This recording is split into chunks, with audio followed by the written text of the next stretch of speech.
మూడోది, అంతోని గారికి పరిశుద్ధ గ్రంథం పట్ల ఆసక్తి. ఆయన వాక్యాన్ని ఎక్కువగా చదువుతూ ఉండేవారు.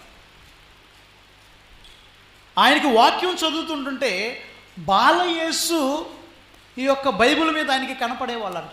మీరు కొన్ని ఫొటోస్లో, పిక్చర్లో చూస్తూ ఉంటారు. అంతోని గారు బైబిల్ ఇలా పట్టుకొని ఉంటారు. బైబిల్ మీద ఎవరు ఉంటారండి? Infant Jesus.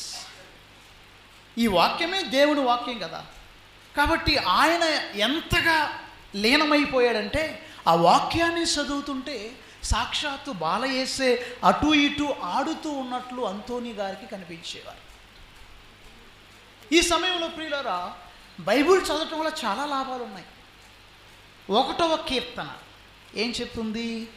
దుష్టుల సలహాలను పాటింపని వాడును,